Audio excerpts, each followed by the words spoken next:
be interesting. Are you seeing me? I am seeing you. We're great. Do you like my tie? Wow, beautiful. All right, enough of that. So today we'll be talking about the trial balance, right? I have two things in my hands. Are they balanced? I don't think so. I don't think so. Why? They're not the same color, not the same shape.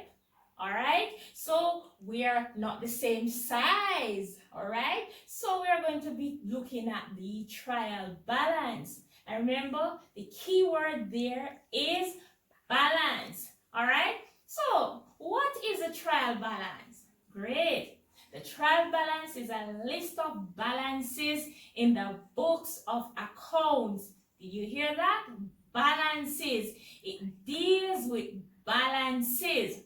All right, so trial balance is part of the accounting cycle. It's another step in the accounting cycle. Remember, you have done your double entry, you have balance of your accounts, and now you need to transfer those balances to the trial balance. But how do we prepare our trial balance? Exactly. I'm going to tell you in a step-by-step approach how to prepare your trial balance. We're going to walk you through the steps. But before we do that, you need to learn a little bit more about the trial balance, the uses of the trial balance. So now we're going to be looking at some uses of the trial balance. All right?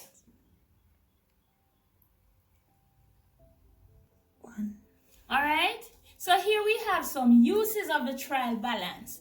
It is used to check the arithmetic accuracy of the double entry transactions.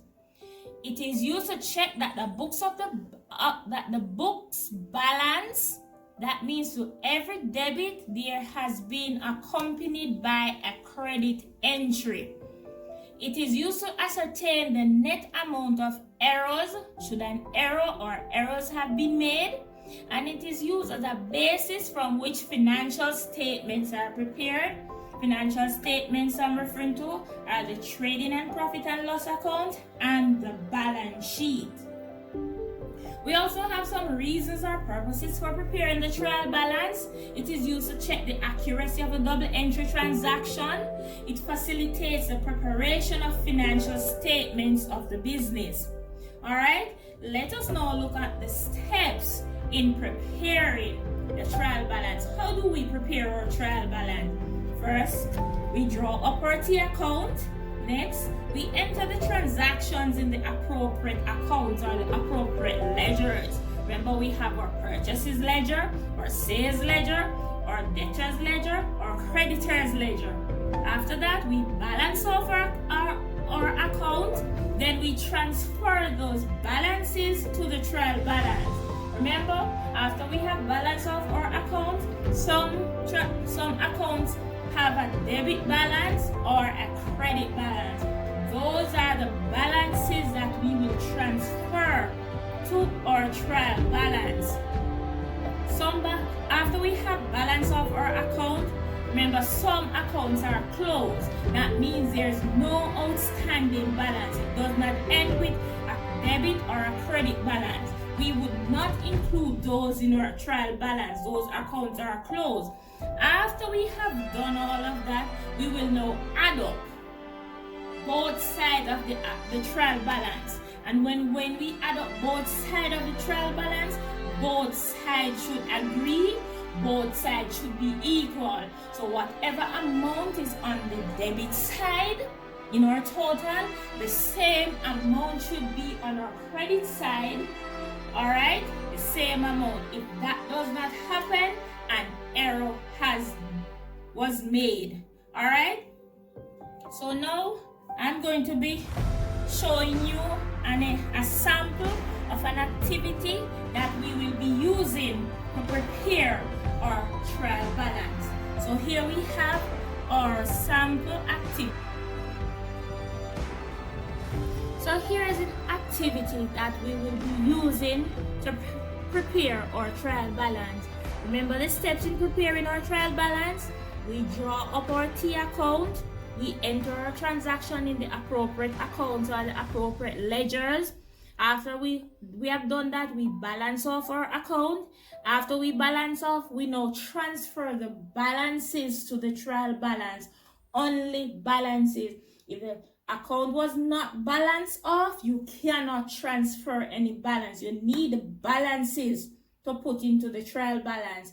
After you have placed all those balances in the account, then you add up your trial balance and ensure both sides are equal. So after you have entered all your transaction, if the total amount is $1,000 on the debit side, the total amount should also be $1,000 on the credit side. And in the trial balance, we don't use balance CD or balance BD. We use balances, final balances. All right? So we're going to be working through our transactions. All right. So because of space, my space is limited. I don't have sufficient space to work out all the transactions. So what I've done, I completed the account, right? And here I balance off the so remember now it's our purchases account, and as you can see, my balance on the purchases account is $3,090. All right, so I'm going to be placing the other accounts on the board each time, so ensure you make a note of those to see which balance will be transferred to our trial balance. So make a note of those. All right, so I'm going to be cleaning my board now and then place another account on the board. So here we have our sales account. We have entered the transactions from the activity, and we also balance off the sales account. So the balance on the sales account is $2,550. All right, remember, as I said, because of space, I have to be adding each account separately. Okay, so here we have two accounts on our board. We have our return outwards account, and the balance on that account is $150.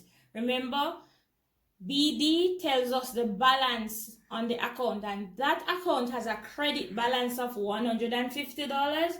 The return, sorry, I made a mistake. It should be return inwards.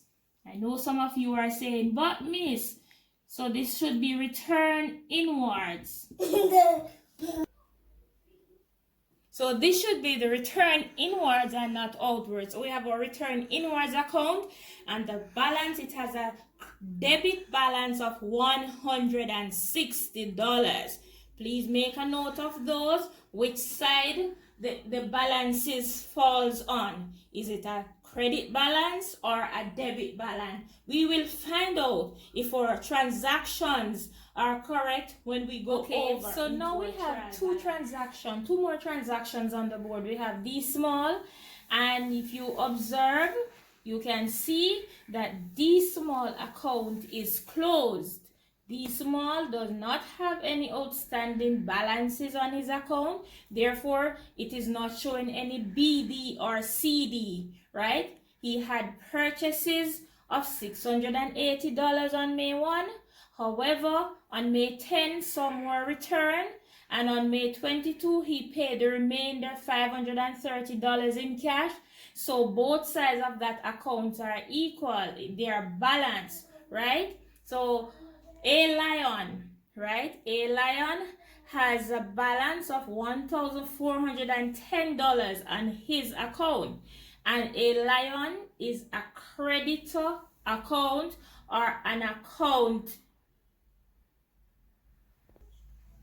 account payable. Thank you. So we will finish up the other transactions, then we will prepare our trial balance. All right, so here we have two more accounts on our board. We have D Hughes accounts, and I want you to observe D Hughes account.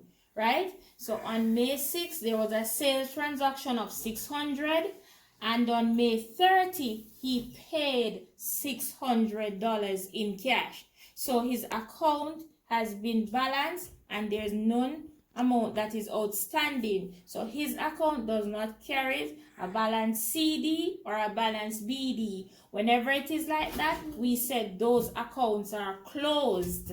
All right, so please make a note of that. Has a debit balance of $290.